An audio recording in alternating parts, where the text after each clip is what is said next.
Ladies and gentlemen, I would have the distinct pleasure of introducing my next guest, one of the founding members of the Madness Band, one of the most up and coming young rising stars in the Culpeper, Central Virginia, Washington, D.C., Maryland, Virginia music scene, and my man Tank. I'd like to welcome you to the show, brother. Man, thank you for having me, Yes, man. indeed, Appreciate it. Yeah. So before we get into to the meat of our conversation tonight, I'd really like to know a little bit about your origin. Like I said, I know you're a region wide type of guy, man. So where were you born? I was born and raised in Washington D.C. By way of I used to live uptown, but by way of Kenilworth Avenue, Northeast D.C. Okay. So Yeah. So I know from my dealings with you, I met you down in the Virginia area. So at what point did you move from DC down to Virginia? I moved to Virginia in around 2006. Around 2006 is ironically around the same time we started Madness Band. Okay. So your first endeavor into music, other than rap, first endeavor into music was along in the rap lane. Right. I take it. Okay. Right. And that's when you went DC? Yeah. Okay. Yeah. All right. So who you influenced by rap wise? Rap wise, a lot of my influences, I mean, it may sound a little cliche, but they are actually from Washington D.C. Dudes like Wale, well, I would say East Coast anyway. Dudes like Wale, dudes like J. Cole, man. Like I would say Wale #1, but like I'm very inspired, not just by him, the fact that he's a lyricist, but by his story. Like you know, what I mean, coming from a place like DC and making it to the heights that he's made it to is I find that very inspiring. I mean, that's just for anybody coming from the DMV area, but especially I can relate from him coming from the same stomping grounds I come from. Right. So. Right. So as far as I think you and my brother DJ Footloose got a lot of similarities in the fact that as youth, you guys were like prodigies, basically. Yeah. So when I met you, you were younger. So I assume when I see people that are young like that have that kind of talent, that kind of drive and determination to get from point A to point B, you had to be influenced at a lot earlier age.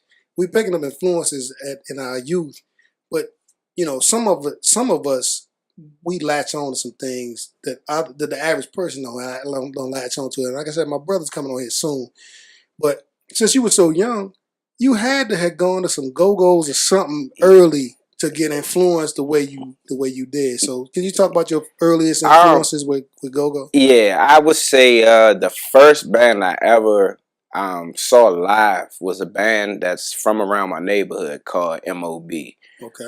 What's M.O.B. stand for? You remember? Yeah, but it's a little explicit. Okay, don't worry about it. We'll get back to that. Yeah, but they was the first band I actually saw live, and this was before they even like blew up to become like a big name in DC.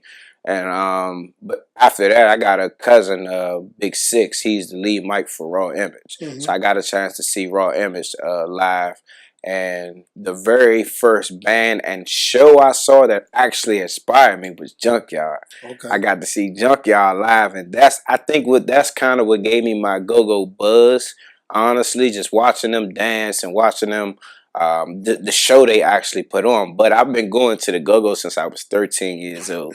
Since I was 13 years old, the first go-go that I actually went to. Remember where it was? It was at the Market Lounge. I went to go see T.O.B. Wait a minute, hold up. Yeah. How old were you again? I was 13. What's the age limit? What was the age limit? It wasn't an age limit. Oh, it was all ages. The guys in in T.O.B. was around 13, 14, 15 see, I didn't know that. Yeah, they started that young. Yeah. Okay. So you just in the crowd, with the rest of the crew. Yeah, we actually had our own go-go band, but we didn't have any equipment. Beating on tables. He was beating on tables and stuff like that. That's how I started with a lot of bands, man. When me and my brothers, we had we did all that same kind of stuff. Beating on tables, whatever kind of equipment we could gather up or whatever. And you think, we're in the country, right? So we don't really have access to a lot of of gear, a lot of equipment, no other Right. bands. Right. You know, Right. nobody Right. can really show us. We kind of just feeling our way through it. Right. So y'all probably doing the same thing because y'all was so Yeah. young. You So, know, and then somebody, you know, you gotta have somebody older to kind of like take you by the arm and say, "Look, man, this is how you do this thing, man." all right. So anyway, uh, this is 13. Were you hooked immediately when the first time you? Immediately. Was it MOB or was it Junkyard that kind of like It just was. blew It your was. mind? It was. I would say it was a little bit of both because a Mhm. lot of the, you know how you got house party music. Well, our house party music was, you got to think the band is from my neighborhood, Yeah. so they would record CDs. That Mhm. was our house party music. Yeah. They're the stuff that they just recorded down the street. We in the house having a house party, you know, doing what 13, 14 kids Yeah. not supposed to be doing, but Yeah. you know what I mean. Yeah. But yeah, that was the house party music that we back then we wasn't really like we knew who Junkyard was, but we wasn't really listening to Junkyard because we were so young. We always thought Junkyard was like for the older crowd, Yeah. or Rare Essence and all those guys. We always thought that was for the older crowd. We had the MOBs, the TCB, the CCB, the Raw Image, stuff like that. Mhm. So, so where did you see Junkyard? Where did you see Junkyard perform? Around Kenilworth. Oh, okay. Outside? Outside? Outside. They played at an outside event. It's a football field at the bottom of the neighborhood. They actually play outside. And that was the first time, KC might not remember, that was the very first time I met KC from Junkyard. Okay. And him been pretty close ever since, actually. Mhm. So So yeah. I assume that. See, I'm a old guy, Okay. and I've seen Junkyard probably 100 times. Right. Right. So we first saw them. They were on the buckets Right. in Okay. the 80s, Right. and to see something like that and it sound musical like that, it was I say this, I use this term all the time, but it was mind blowing to me, man. Right. It was mind blowing to me. I never could play any instruments. I was terrible. Right. That's why I was the DJ and the sound man.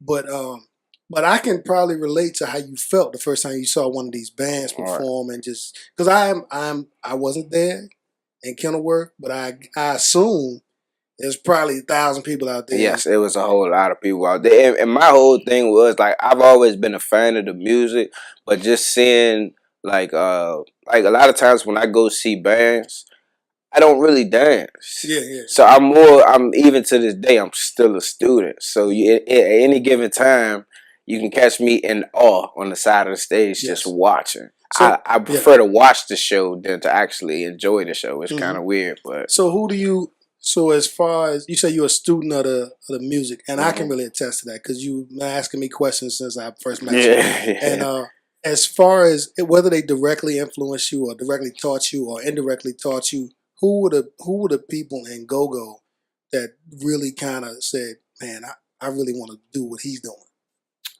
Honestly, I mean, and this is like this is probably known. It probably shows in my style as being the lead mic.